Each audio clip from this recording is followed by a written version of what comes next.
Graylog elevates enterprise-level cybersecurity through its comprehensive SIM, centralized log management, and API security solutions. Built on the Graylog platform, Graylog Security combines SIM, security analytics, threat detection, and incident response capabilities. Unlike traditional SIMs, which offer complex and costly setups, Graylog Security simplifies security and operational challenges with an optimal blend of licensing, people, and infrastructure costs. To see a demo, visit securityweekly.com/Graylog. Do your end users always, and I mean always, without exception, work on company-owned devices and IT-approved apps? I didn't think so. So my next question is, how do you keep your company's data safe when it's sitting on all those unmanaged apps and devices? 1Password has an answer to this question: Extended Access Management. 1Password Extended Access Management helps you secure every sign-in for every app on every device because it solves the problems traditional IAM and MDM can't touch. Check it out at securityweekly.com/1password. ThreatLocker implements a least privileged approach to cybersecurity, blocking every executable unless specifically authorized by your team. This methodology mitigates ransomware, supply chain attacks, and zero-day exploits. It ensures 24/7, 365 protection for your organization. To learn more about how ThreatLocker can help prevent known and unknown threats in your digital environment, safeguard your data and operations from threat actors, and align your organization with compliance frameworks, visit securityweekly.com/ThreatLocker. Welcome back to Enterprise Security Weekly. Now for the Enterprise Security Weekly news. You can check out securityweekly.com/ESW378 if you want to follow along as we go through the news. You can check out the links there. You can check out my pithy comments. And we now have Darwin Salazar with us. How you doing, Darwin? Howdy. Doing amazing. Can't complain. Entering winter arc, which is the last 90 days of the year. Feeling like a supervillain, and things are going well, so can't complain. Nice. Yeah, I don't even start in East Tennessee. I don't even start thinking about winter until maybe November. Like jackets don't even come out. It's I a good imagine point. it's much the same for Tyler. Yeah, what I want to know, yes, it's the same for me, Adrian. But what I want to know, Darwin, is what supervillain are you? Joker. You're the Joker. Nice. Yeah. How about you, Adrian? Do you have a supervillain you associate with? A villain I associate with? I don't know. Sometimes Batman's a villain. It's a good point. That's true. I like Megamind. I don't know if you've ever seen that cartoon. Yeah. I've heard of it. Yeah, I'm a fan of Megamind. I like villains where it's like complicated, where like they have a point and they for doing what they're doing, where you can kind of relate with the villain. It makes it hard to hate them, but you can hate the things that they do. So like Magneto. Magneto's good. My kids think I'm like Gru from Despicable Me, but that's a whole other problem. I shaved my whole face once, and my youngest just teased me incessantly and called me Gru. Said I looked like Gru. So I apparently had to grow the beard back. There we go. Oh, right. Yeah. So yeah, I was saying like Austin, you get even less winter there than we do over here in North Carolina and Tennessee. Exactly. Yeah, we get about 2-3 weeks of winter, um, which typically comes at the end of January and beginning of February. And mid-February, we start climbing back up to 60s and 70s. So Yeah. I love Texas. And we also, if we're talking about natural disasters, knock on wood, Yeah. we're typically pretty lucky. So Yep. Yep. I think there's a reason Well, why a lot of people move to Texas. I mean, before a couple of weeks ago, I would have said like it's impossible for a hurricane to hit the mountains, the Appalachians, but look at what just happened. Like that's you can't count on what's happened in the past anymore with weather. It's Mm-mm. Yeah, craziness. that is why I knock on wood. Me and Tyler are far enough away from the mountains that I assume you've also escaped a lot of what we've been Yeah. seeing on the news. Yeah, we got a bunch of rain, pretty bad rain, but nothing, no damage or anything like the mountains did. The mountains just got absolutely wrecked. It is such a sad situation. I was going to ask you how you guys are Two doing, but feet of rain in one day. yeah, like town's just gone. Like there's videos of like a town Yeah. and then no town. That's Yeah, insane. and it's just like millions of tons of water, with gravity pulling them down and just just washing stuff away. Mm-hmm. It's crazy. So yeah, hope everybody's doing okay there. I know, unfortunately, due to the nature of it, we probably don't even know all the casualties at this point. Because it's Mm-mm. still hard for rescuers and people to get to some of those places. And we've got a local restaurant here who packed up like three of the really big U-Hauls full of like food and stuff for people. It's a local restaurant called and of course I'm going to blank on the name. Yeah, I mean, getting it up there's tough. I was reading the news this morning. Interstate 40, which runs all the way through the state of North Carolina from the coast into the mountains, and I believe all the way through Tennessee as well. They're saying that Interstate 40 won't be rebuilt, like sections of it, until the end of 2025. Wow. Yeah. Yeah, and it's been wiped out before, but not like this. This is very different from how it's gotten hit before. Mm-hmm. I can't believe I forgot the name of that restaurant. Anyway, they're doing there's some good relief efforts going on, people trying to help out. And I was just there the other day. Anyway. Sad. This is Anyway, when Adrian's OCD kicks in and we all have to wait. yeah, it's a lovely story because it's a Syrian refugee who came here, started a very successful restaurant, got named the friendliest place in the U.S. by like Good Morning America or something like that, and and now this former refugee is now providing uh, assistance to Americans in Appalachia. Yassin's Falafel House is the name of it. Wow. So hopefully worth the wait, but excellent food, even better people running the place. So very proud for that to be a local business that I can point to and say, hey, good stuff happens. All right, let's talk about some bad stuff happening. Transition over here.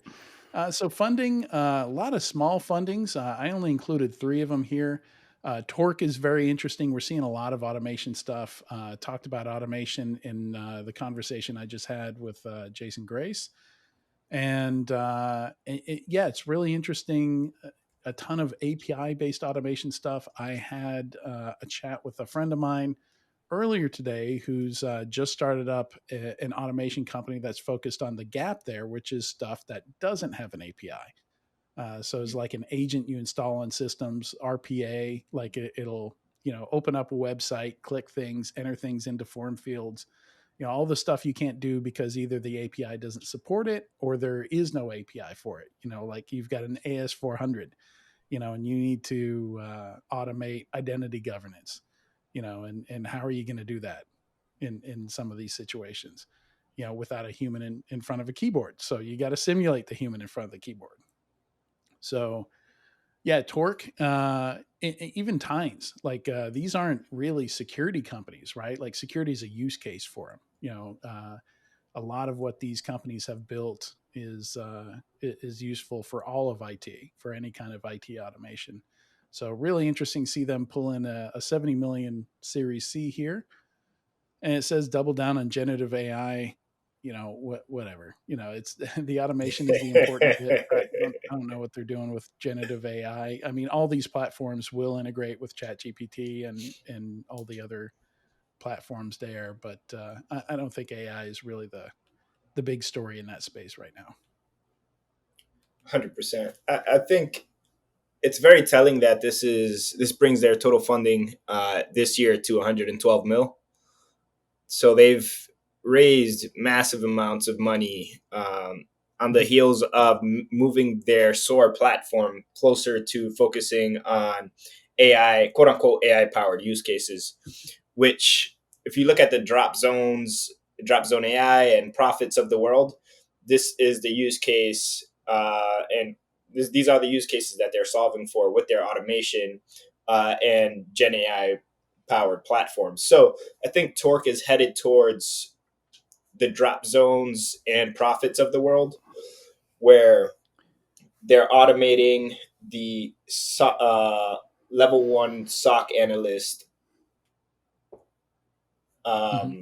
like functions out of the SOC. So it's very interesting, and I don't like you don't need 70 million to solve this problem, but it's more so probably at this point where Gartner has said that SOAR is dead and Torq is looking to pivot away from being SOAR only. They probably do need that amount of capital to maintain their talent overhead, and also like go to market army and all that stuff to smoothly pivot into this new era of Gen AI backed security operations automation platforms. Well, So a lot there to unpack, but yeah, yeah, a lot of money yeah. and good for them. I want to a little bit of what you said in the form of a question to Tyler. In that, so I wouldn't naturally compare these to Drop Zone AI, but they both are doing automation that can be applied to SOCs.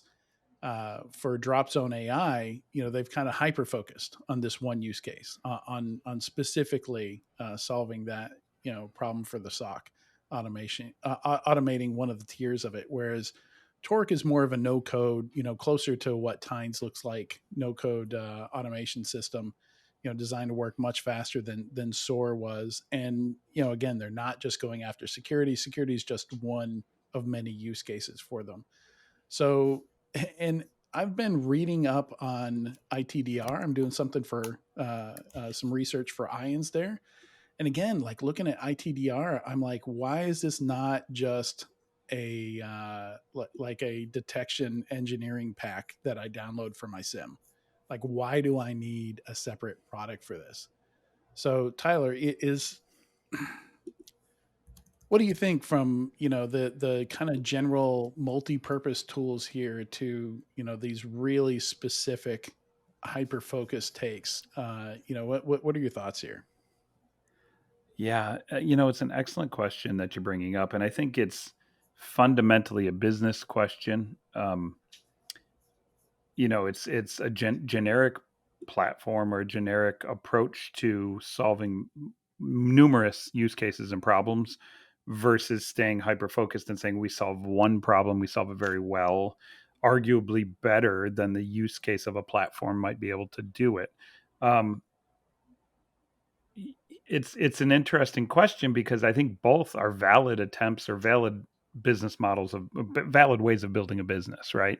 Um, One, you're focused on a more generic kind of spread out. We can do anything from an automation standpoint. Specifically, we have one great example in the cyberspace, right? In the SOC automation component. The other one, you're just saying, look, all we do is SOC, and that's the only thing we're focused on. That's the only improvements that we're looking to make. And I would argue that the efficacy of a broader platform, if you're purchasing it for a singular use case, tends to be not quite as good as a niched focused Sure. product would be because they're laser beam focused on solving the one problem. But the Torq model is going to give you the ability to do SOC today and Mhm. generalized IT issues later and dev problems in the future. So I think it's just a fundamental question of your approach as a buyer, which one you think you need in this moment and which one's going to give you the biggest value over time. I think they're both valid, and I think they might compete in the short term for some market adoption. We'll just see which one can solve the problem better, I think is what it comes down to. Yeah. Yeah, definitely be interesting to see, particularly because Drop Zone AI is one of like 35 companies in that space now. Super hot space. Yeah, it's the last year and a half or so I've been seeing significant investment. I've been seeing tons of deals flow by the desk on that topic, and specifically deals that are getting funded um, in that space are large quantities. So how you differentiate is going to be key, right? How you can maintain differentiation both technically and from a go-to-market vantage point. And Torque's go-to-market is clearly different. Whether it'll be better or not is still yet to be desired or yet to be determined. Yeah, and I just noticed all three of these are all automation. So Hmm. Tamnoon is they're describing it as hybrid human AI managed cloud security remediation service. And then Defect Yeah. Dojo that describing there as a security automation platform. But yeah, Tamnoon, I'm not sure I understand that.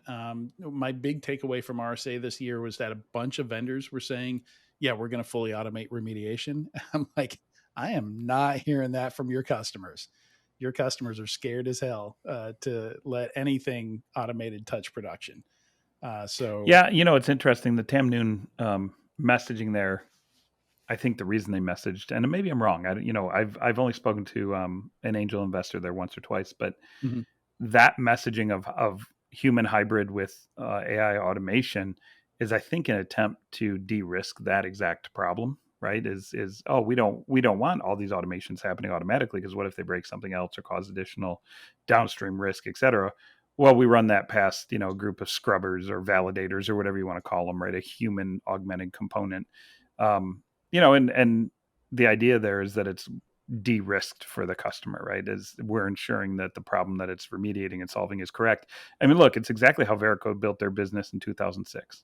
They yeah. actually created a technology that found vulnerabilities, and instead of giving all the vulnerabilities in your code back to you as a buyer, they ran it through a team they called the scrubbers, who would Mm, look at every single vulnerability, make sure it was valid before it gave it back to you, until the technology that Veracode had written was confident enough, and the customers were confident enough in the results to believe them. I think it's a smart way to kind of dip your toe into a yeah. risky market that people may not be accepting of. Yeah, yeah. It sounds. I found a quote here, that backs up what you're saying, where they say it is too risky to apply in critical production environments without human oversight. So Mhm. yeah, that And that's kind of today. speaks to what I'm hearing. Yeah, Yeah, that's today. 3 years, 2 years, 5 years from now, it'll probably be, no, that works flawlessly. Go ahead and let it rip, right? Like, right. we're going to get to that point. It's just a matter of when. Yeah, and vendors have to. It takes time to build that confidence with your customer. Yep. For them to Yep. say, okay, let's do that. Like I do a lot of. I attempt to automate a lot of things, like house automation and stuff like that. And the stuff that goes wrong is stuff you would never think of, right, until you actually do it and try it. And on Tamnoon, their founder and co-founder and CEO Marina Segal, she was, I think, former head of product management at Sysdig, and one of their advisors is the founder of Dome Nine at Checkpoint. Oh, okay. The One of the I first remember him. CSPMs, if not the first CSPM, and so they have a strong founding team that is very familiar with the problem of cloud remediation. And I remember them coming out of stealth maybe 2 years ago. They place a very big focus on the fact that remediations will be different across different cloud environments. Everyone's environment is like a snowflake, and if you apply a remediation on this S3 instance, it may break several things downstream, and they try to take all of that context into consideration when providing these remediation guidance. And so I haven't touched a product firsthand, but I'd imagine is they have like a contextualization engine that feeds into the remediation to de-risk what that guidance is. So kudos to them. 12 mil Series A. I think for the problem they're tackling in cloud security, that may be a bit smaller than what I typically see for Series A. Tyler, what are your thoughts on this size of funding for Series A? And 12's probably in the ballpark of normal today. Okay. As long as you're not an overfunded Israeli company that's getting 12 million pre-seed on a team in a dream, then this is probably where it needs to be. And this stuff changes all the time, and it's even market dependent and niche market dependent too, right? Like, if a market's hot, it's going to get a little bit extra cash, and if a market's cool or young or not quite as enticing, it may not drive the cash valuation quite so high. At the end of the day, all an investment is buying a chunk of the company, right? So you can kind of gauge that for what it's worth from there. Good points.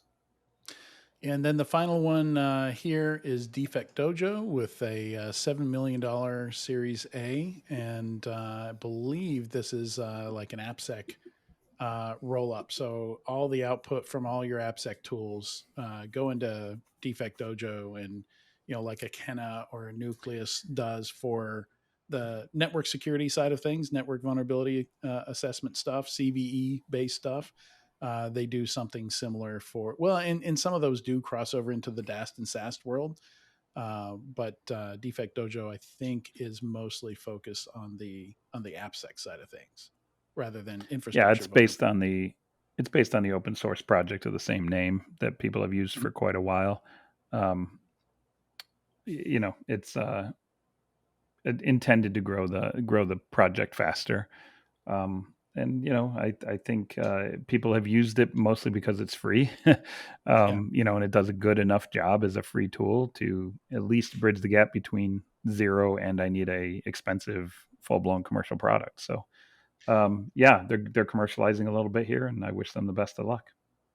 And speaking of open source projects, I thought Zap was just an OWASP project, but they just got acquired by Checkmarx. So I must have missed them kind of getting spun out into a legit business. I think it kind of happened all at once, Adrian. Um, so I had a little bit of information around this. Zap has been trying to get acquired for a while now. Basically, the open source guys that were developing it said we don't have time for it anymore. We're gonna abandon the project. We're gonna move away from it. It's going to fall apart, and that kind of rumor had been going around. I don't know how true that is, but that was the So it was rumor that had been a going buy around. it or lose it Yeah, situation. so somebody pay us for it, and we'll give it to you, or it's just going to die on the vine, right? And I think this was Checkmarx was like, hey, we'll pay some nominal small amount and Yeah, own which is that not IP, mentioned. and yeah, yeah. All right. The other acquisition here is an area I don't really know very well, which is backups, data backups. But Commvault acquired a company called Clumio because of their AWS um, backup uh, capabilities, which I thought backups were built into AWS. But again, as I said, I don't understand this space. I don't. This is not a space that I know very well. Yeah, I can't comment on this one either. I don't know well enough either. Yeah, it's fine. We've got other stuff to get to.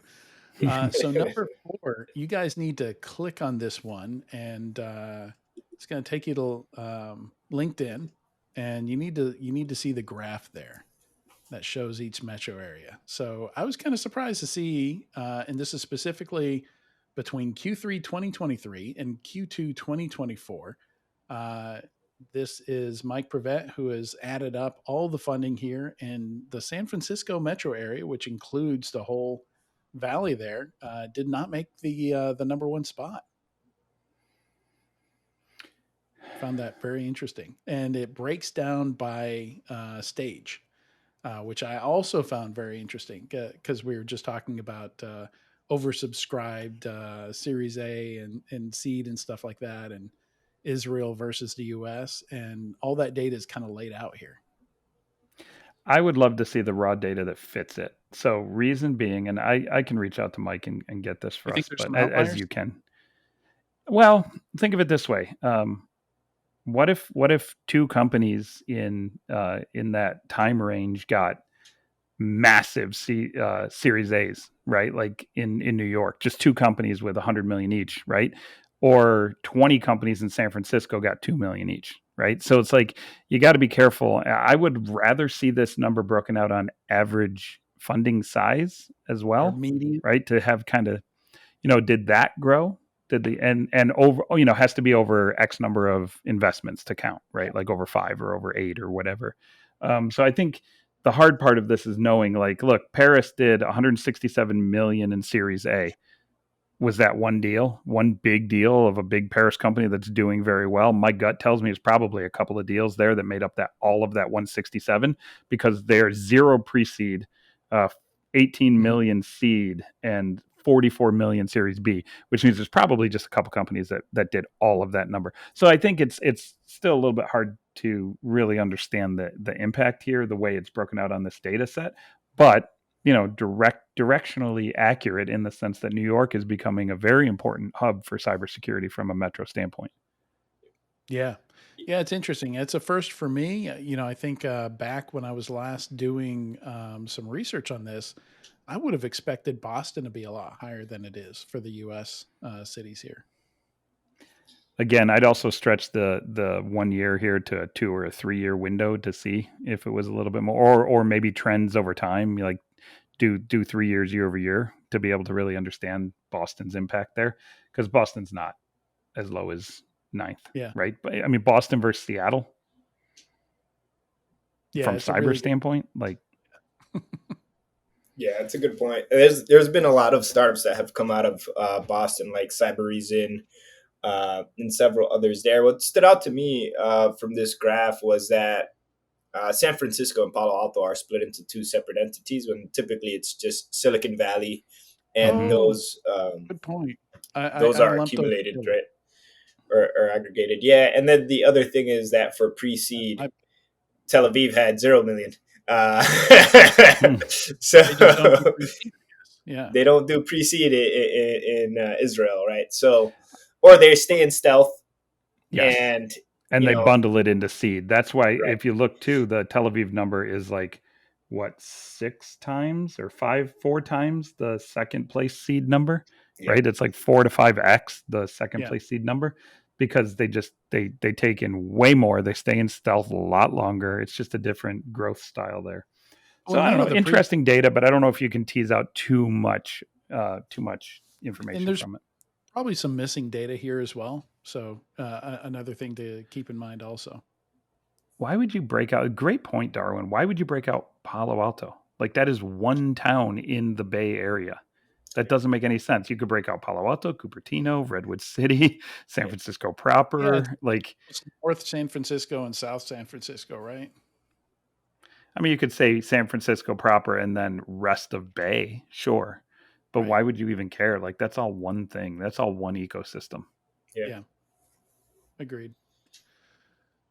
All right. Yeah, I'll pass that on to Mike because I completely missed that. I missed that Palo Alto was separate from San Francisco, so I was looking at San Francisco thinking that that encompassed the valley as well, and I said that and I was wrong. So I would like to retract that. Um, so we got some other interesting stuff here. I don't know if you guys have seen this project where they took Meta Smart glasses, which I happen to be wearing mine right now, and willing to Nice. bet nobody noticed that's been watching this Nope. podcast that I was wearing them. And that's kind of the whole point here. So they figured out how to get these things to monitor. This is just a project. This is not a product that's available, but they have the video on all the time, connected to a smartphone that's running some AI just to detect faces. And when faces are detected, it takes a snapshot, uploads it to a service called PimEyes, which can do kind of like a reverse image search. Like if I can take a picture of your face, like it could be a screenshot right now as we're recording this podcast, or it could be live in person by me pressing this. All I need is a picture of your face, and I can find your face other places. So this makes it really easy just with someone's image to find their name, their phone number, their address, anything that their face might be connected to, their Facebook account, some of these people search websites that are out there that might also have a photo attached to them. Except they've done this all in real time. So like as you look at people, the only piece they're missing is like the AR overlay that shows like your name and phone number show up like right next to you through their vision, because these don't have any kind of screen. It's just audio is the only output for these. But Meta just announced their AR glasses that can do that. So we're only one step away from having discrete doxing real time somebody's information just because you can see their face. I'm in. I want it. I'll buy it. This Yeah, is and wild. there's again, this Tyler, is I don't know dual if you were being sarcastic. No, I'm not. I'm truthful. Like I've said on the show multiple times, like I want a system that does all that, tracks every interaction I've had with every human being, records every conversation I have with them, and then Yeah. gives me the ability to look up historical information on a whim or overlay it on an AR glass. Like I'm in. If this stuff Well, continues it's to grow the way exciting that too. it's sounding like it Like will, I'm in. like you don't have to worry about remembering people's names anymore. So like amazing for those of us that really struggle with that. Like it can pop up, here was your last interaction with Yep. this person. Here's this person's name. Here's their kid's name. So you don't sound like an idiot. and have to So ask them. this stuff is so much closer than people think. I use a system that records all the conversations that I have currently. I'm very, very close to buying a wearable pendant that records conversations. The back end of this system already will tell me if, like, if I have a call coming up, I can click a button and it gives me um, a prep document that says last time I talked to the person, what we talked about, what we discussed, what action items were there. Like all that comes into prep and then records and transcribes every conversation that I have, gives me summaries, action items, all that automatically. That back end is already existing. The only gap is in the input of the data up front, right? The recording of the audio, the recording of the video, the things that you're talking about, Adrian. And when we finally get to the point that we're connecting what you described with what I already have, it's going to be magical. Yeah. Yeah, and of course there's so another positive thing is maybe safety. A woman goes on a date with a guy and he's there's it's almost a meme somebody shared the other day where they saw a guy on a dating app and he was also on that state's FBI top 10 most wanted list or something like that for exactly the kind of stuff that you would not want to go on a date with him for. So yeah, safety for for law enforcement. Are you dealing with somebody who's had has been brought in a whole bunch of times, who is clearly very dangerous or not dangerous at all? And you can have that information very quickly. But then also stalker's wet dream, right? So that's why I say it's dual use. Like what you could do with this in a bar is super creepy. But yeah, the technology is there right now. I can do all of these things. I have the glasses. I've got the phone. It's $35 a month for a PIMEYES account. Doing this manually would take me less than 5 minutes, including like at the end of the 5 minutes, I could know your name, your phone number, your address, all that. So the only innovation here is that they've automated the process. Yeah, this So is pretty wild. I important for think, people to know that yeah, it's all possible right now. yeah. Maybe I've watched too much Black Mirror, but this kind of stuff does make me paranoid. But my paranoia won't That should be stop like it. required education at this point. Exactly. Yeah, I think everyone should watch Black Mirror, right? And now the other thing is, I'm wondering if anyone is using this on live physical pen test engagements Mm. today, because say you're going to the reception desk, You you could have these social engineer the glasses, hell out of people. boom, right? So Yeah. this is You know what TV also a show they're hacker's wet watching. dream, right? Yeah, you're looking at their Facebook Yeah. post. You know what TV show Yeah. they watched last night because they posted about it on Instagram or on Facebook. Yeah. Yeah. Yeah, and they Or actually, so these guys actually do that with this. They go up to complete strangers and talk to them as if they know them, and it that works. is wild. That's Because wild. they name drop the right things. Are you the so and so who's involved with this foundation, this charitable foundation? And they're just absolutely thrilled that you recognize them, that this charity that they work for. So all defenses go down, like as Yeah. soon as you throw out the right information. Yeah, and that's just humans. It's just we Yeah. we want to be seen and recognized for stuff that we're passionate about, and that can be weaponized. It's a great takeaway. All right, moving on from that dystopia, and dystopia is the label I put on that item. Meta got handed a $100 million fine in Ireland because they were storing plaintext passwords. Like, what the hell? What is happening? Like, how? Like everybody's storing plaintext passwords. But Meta was doing it for all users, I think is what this thing was saying. Like, what is happening? Like, how did that slip through the cracks? I don't know. Yeah, I mean, this is 101 stuff. This is, you need to be fined a lot of money. Like, you can't do this. I mean, Yeah. if Meta made that mistake, Yeah. like it's still a mess out there, folks. Like if Meta can make that 2007 mistake, 2007 called, they want their stupidity back, because that's pretty much what this is. Yeah. Right. Yeah, I was just gonna add when you mentioned this, as and I saw it listed in the news for this week. I was wondering what year did the Irish authorities start their probe and their investigation, and it was Right. Is this 2019. a 10 So year this old investigate? Right. because this is like, as Tyler said, something that's probably okay in 2019. 2005 or expected, back in the day, but It was 2019, dude, 2019. Mhm. holy crap. Yeah. So Only 5 shame years on later. shame on Meta for this one, and it's an expensive lesson to learn that has gotten many enterprises popped, like in all of history. So I don't know how they didn't learn the lesson before, but I mean, sometimes you have to put your hand on the stove yourself to yeah. understand that it So, actually so burns, right?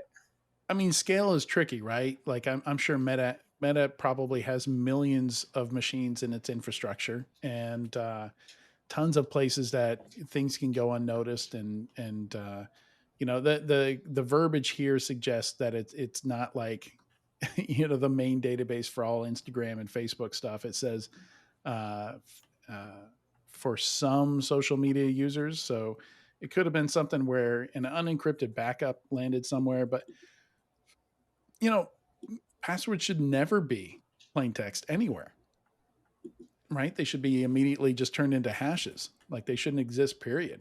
So, yeah, I don't know what happened there. Not enough details. Moving on, I don't know that I want to go into the crime stuff. This is already getting kind of negative. So I might want to skip on to 9. But I will mention, unless you guys really want to talk about these, there's 2 interesting crime stories here. One from Brian Krebs that is absolutely nuts. I haven't had time to get through all of it, which is one of the reasons I want to skip it. But it involves everything from cryptocurrency grifts to murder and uh, buying cops. U.S. law enforcement in L.A. It's a bonkers story. So check that out. And then the other one is a bit more standard. Basically, a British man was hacking into different organizations to see what their quarterly earnings announcements were going to be, and trading based off that insider data, and was able to make millions off it. So very straightforward, just insider trading scheme, and did not get away with it. But yeah, even though like he wasn't making much off of each of those because he had a pretty good idea. Okay, this is going to go down 3 or 4 points. It worked. I'm pretty sure there's a Darknet Diaries episode uh, where something similar happened.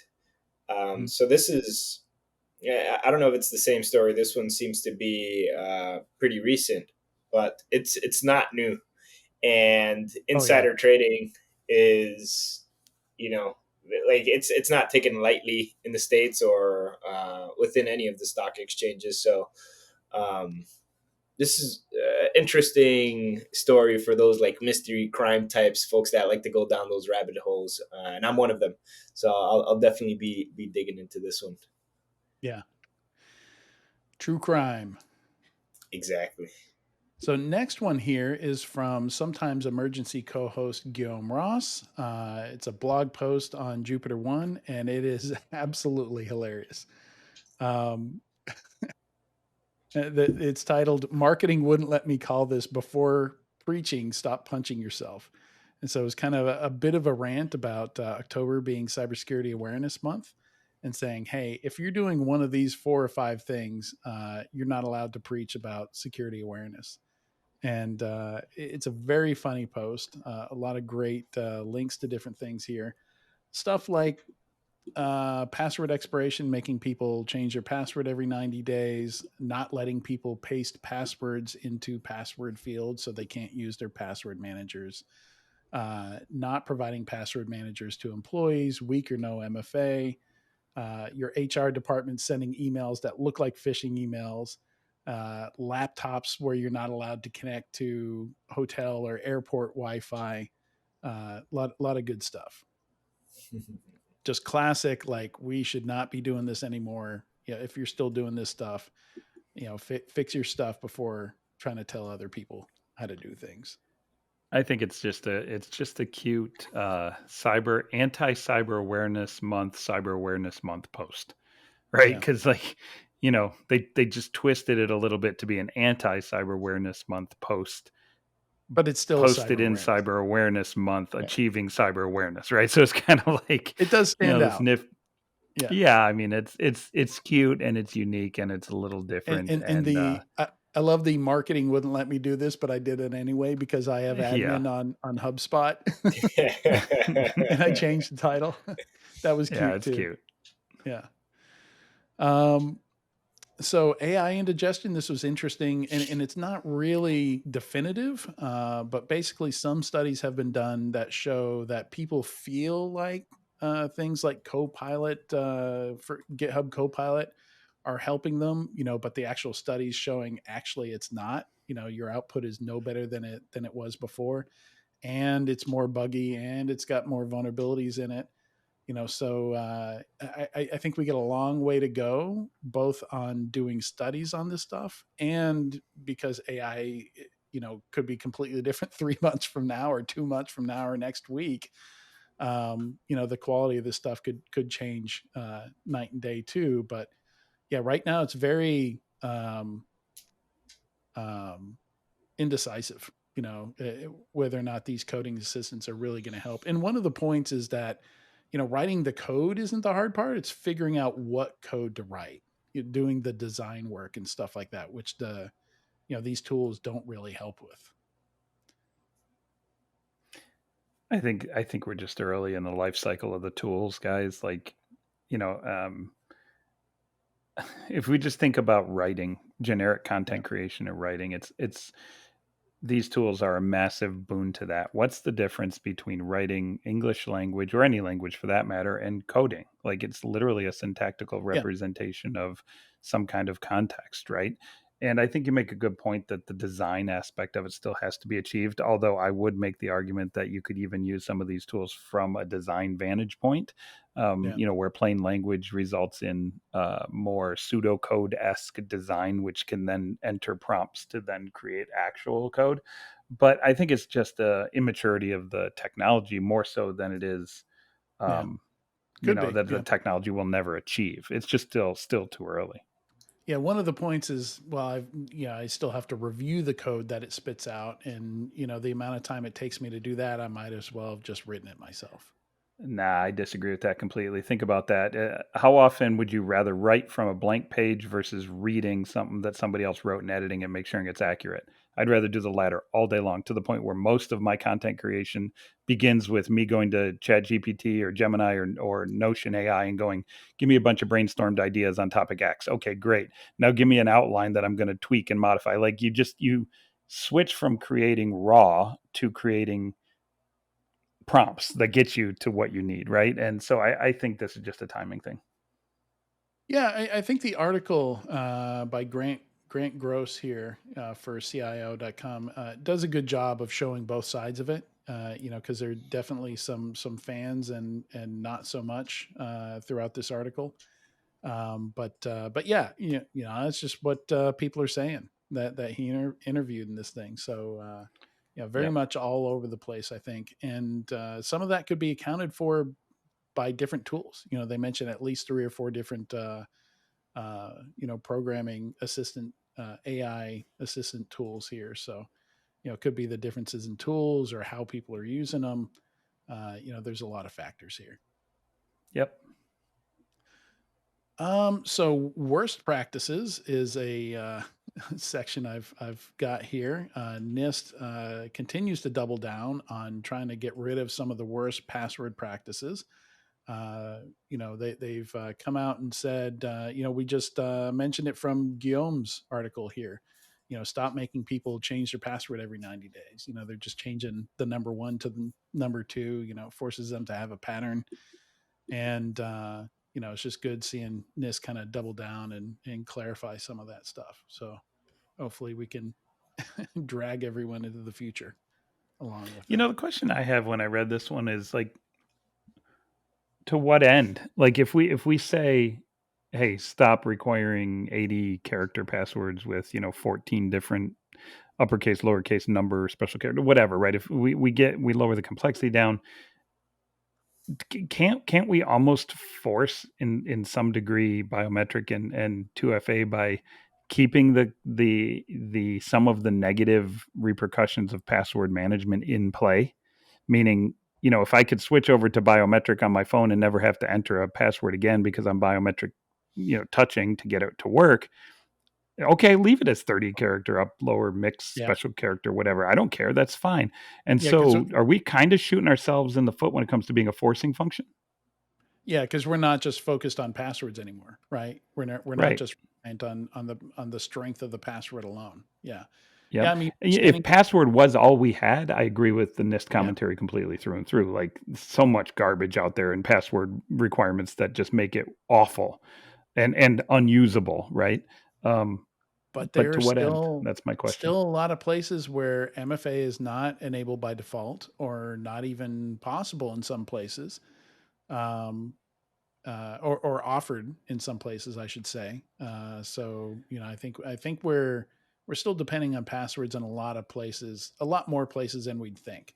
Like I don't think we're post password in a lot of things. So this is one of those things where I appreciate working for Ions because we'll talk about some of these news stories where yeah, passwordless. Like, we've gotten rid of the password, MFA's fixed everything. And then I jump on a call with somebody and they're like, yeah, we're considering moving from 7 to 8 character minimum pass. I'm like, what is happening, people?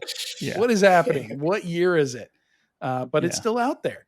There's a lot of people still stuck in the past. And I think more than we even want to know about.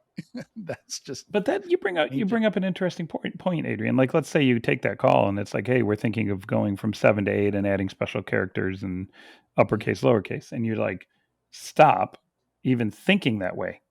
Go to multi-factor biometric, blah blah blah, right? Like, And they're I like, don't, I yeah, don't but even. our AS400 doesn't do that.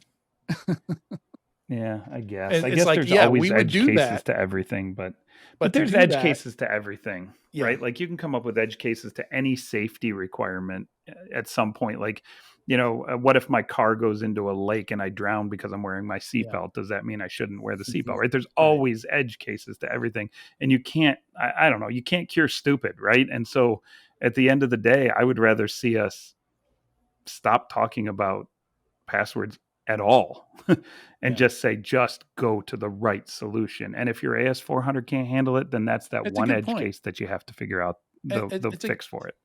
and that's one of the reasons I talk a lot about, you know, asset age as a metric that people should track, because there's so many issues that really the root cause isn't that you don't have this special module from IBM that allows you to do special characters for AS400s.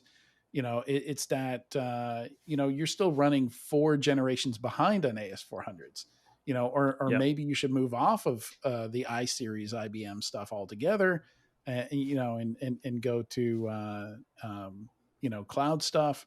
But yeah, tech debt, I think is where a lot of the pain comes from with these things, and people, it's just too much to wrap their heads around, migrating off these systems entirely.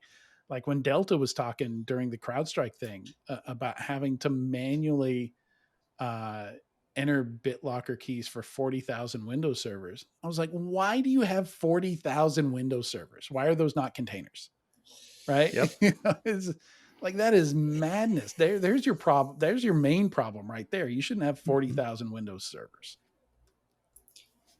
Solve that problem first. Yeah, and I think that's a CIO thing, or a CTO thing, right? And so there CTO? are Help me out organizations, with that. yeah, probably see like a chief technology officer or chief information officer type Oh, of CTO. thing Okay. that I they thought should you look said something into. else. I got you. Yeah. Yeah.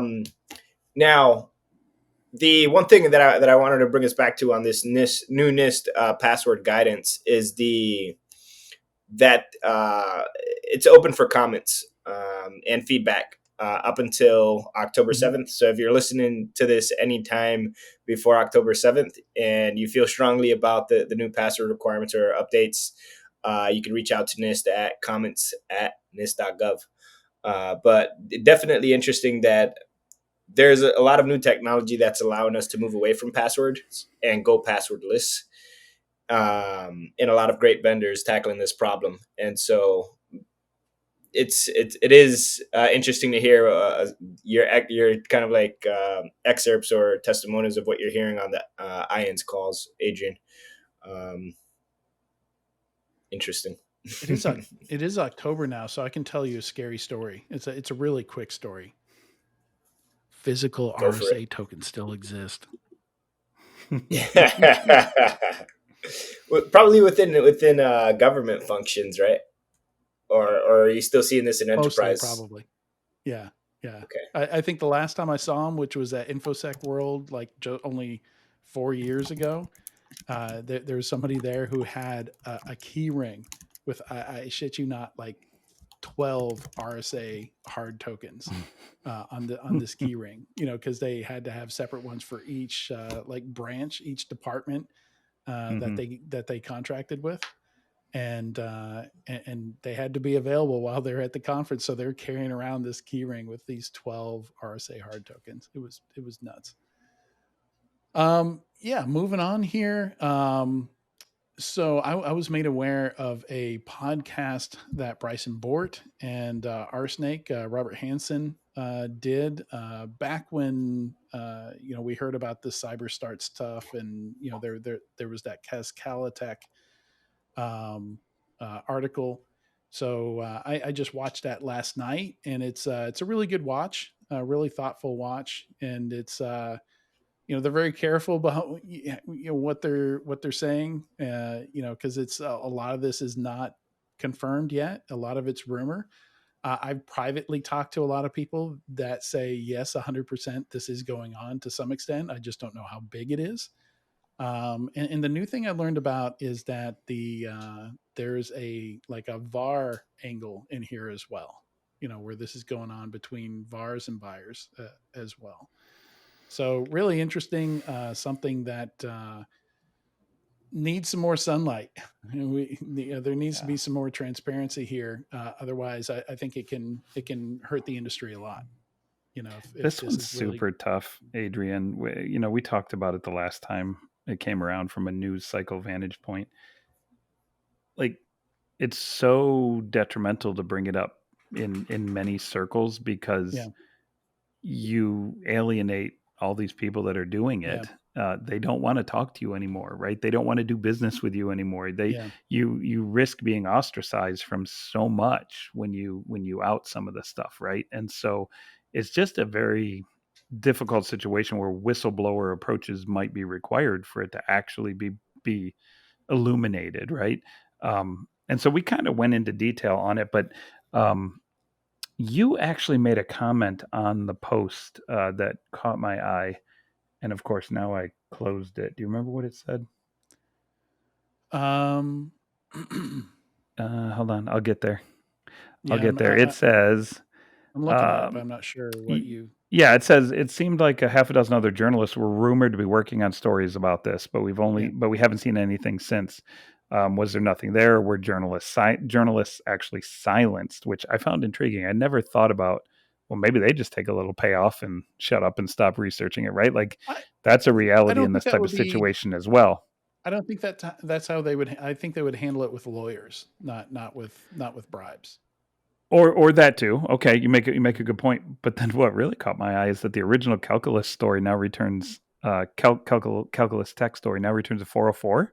No, it's back gone now. So that was temporary last night. I mentioned that on LinkedIn, and Robert Hansen came back and said, no, it's working fine for me.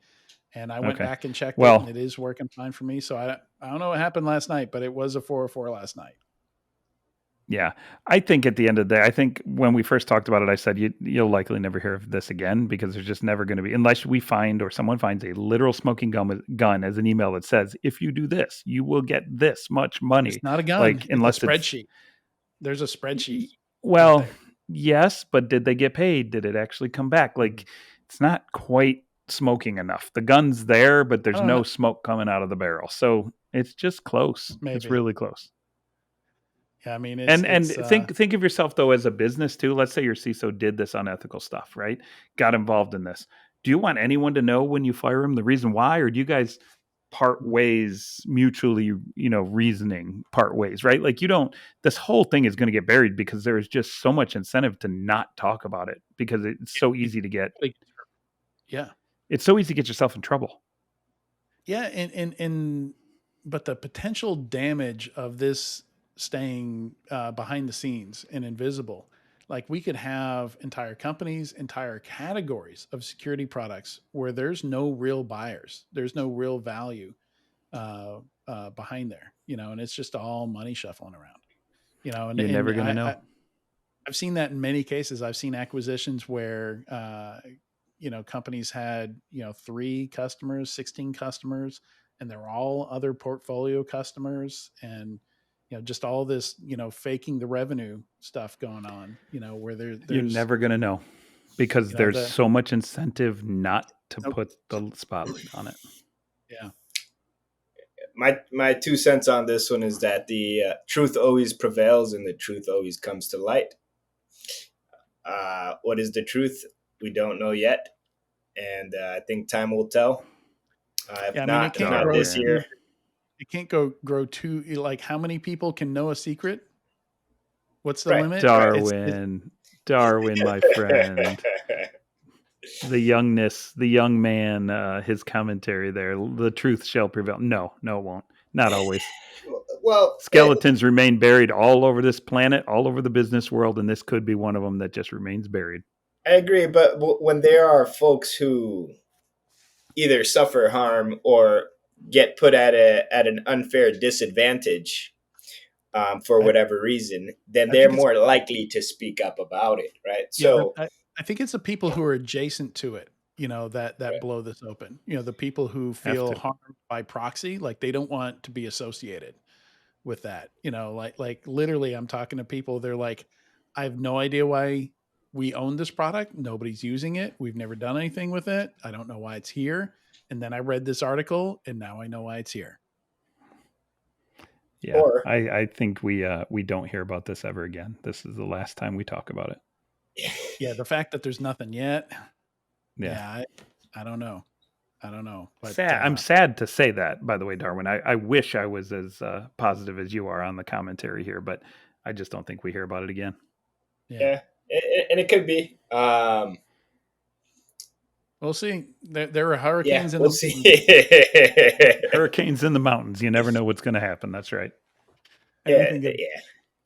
All right, and these are It's effectively moving on. These are 2 squirrel stories here, effectively. So the first one is just, I think, just describes a problem beautifully. It's a problem we talk about on every episode, and we have forever. But the one labeled "Truth Bombs" is a great tweet. I'm still going to call it a tweet. I don't even know what you're supposed to call it, if not a tweet. But it says, "My CISO to the board. We're tracking AI-powered attacks and quantum computing threats.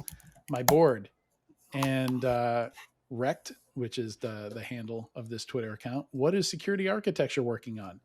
I just notified our internal teams that they haven't remediated their deployed public S3 buckets." So yeah, classic stuff we talked about last week with Wendy Nather talking about CISOs getting distracted. There's always been this cycle of distraction on new shiny things when we're not doing the basics behind behind the scenes. But I thought this was really, concisely and eloquently put.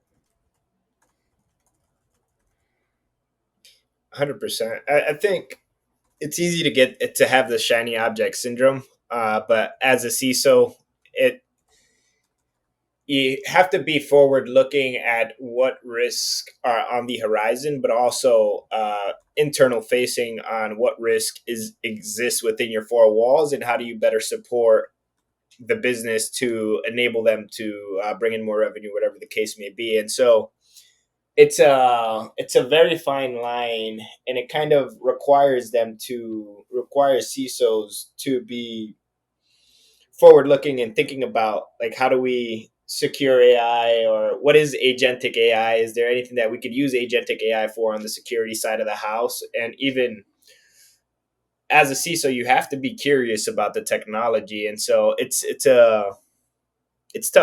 It's But a very not tough job, and it's a yeah, balancing act, right? Like you can't exactly, ignore that stuff.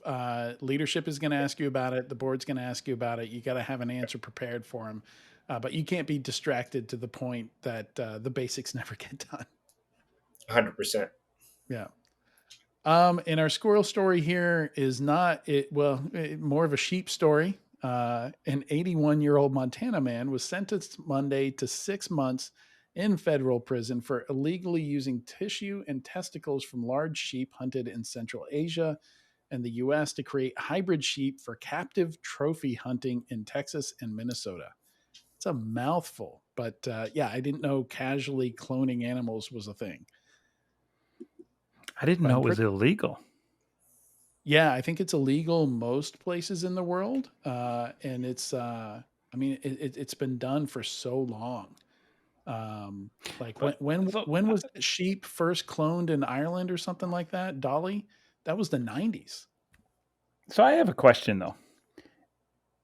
Let take any modern what's the word I'm looking for, the fancy dog breeds, right? The super unique dog breeds that are like teacup sized or whatever, right? They The breed these animals intentionally to get smaller and smaller or to get certain traits, right? That is what a purebred barking, dog is, right? yeah, And that's all dog breeds, right? What's the difference whether you're breeding them or cloning them? I mean, I patents don't maybe. understand. I just don't get why it's illegal. I think maybe the process is patented or something like that. So, I Hmm. mean, none of this stuff is. There's a lot of stuff that is technically illegal, but nobody's going to bother you if you're not making any money off it. The Yeah, moment you're trying to start make some money off it, then the patents kick in. Then the like the method patents, I imagine, or whatever these laws are supposed to stop. It's going to be business related, right? It's going to It's be it because it's he's displacing somebody else's business or something like that. I don't know. So the attorney with the U.S. Department of Justice asked that Schubarth be sentenced to prison, saying his quote illegal breeding operation, again breeding operation, was widespread, involved other states, and endangered the health of other wildlife. So maybe the fact that it's not a dog and it's like a massive sheep, that's the problem. But I don't know. This one's a little funny to me. I mean, funny on many ironic and weird on many levels, but Yeah, yeah, it's an alien topic to me. It's yeah, for sure. these big sheep, 300 pounds, curled horns up to 5 feet long. Can you imagine one of these suckers deciding to come after you and headbutt you? Holy smokes. Yeah, good luck hunting that. It might hunt you back. Yeah. Don't point a gun, it'll come after you.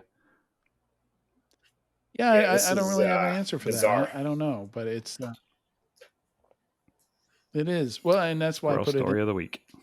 Yeah, if anybody understands this better, knows the rationale, for why a district attorney or whoever would go after a case like this, let us know.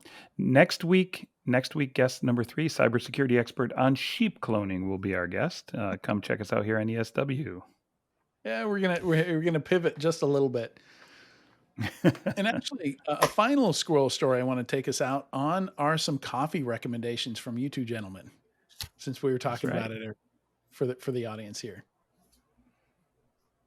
Happy to do it. Do you just want us just to spew the recommendations or what? Yeah.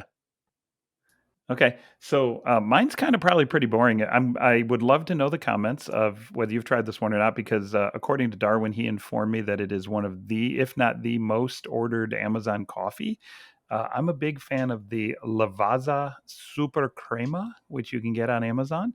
It is the creamiest, smoothest coffee. I've been drinking double Americanas every morning for probably 6, 7 years on that stuff. Nice.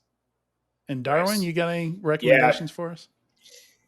I recently got a new espresso machine and started digging into beans and all that good stuff. Prior to that, I was using an Italian mocha pot espresso maker, and I still use it for the first cup of coffee of the day. And for that mocha pot, I use Cafe Bustelo. which I think is either coffee of Brazilian or Colombian origin, and that's already grounded up. And then for the beans, I've been tinkering and kind of exploring what's the best blend there. I think Lavazza Super Crema takes the cake for beans. I had some Oh, Kona okay. beans. Yeah, I ordered some Kona beans. It was only like 40% Kona, 60%. Yeah, they're more expensive. Yeah, like it's hard to get the 100% Kona, and so I think the Lavazza for the beans takes the cake. All right. I would love to hear comments from others on the videos so that we can learn about some new coffees, because I love trying new coffees, and I got into a bunch of Konas too, and I've tried a ton of them, and the Lavazza still holds up.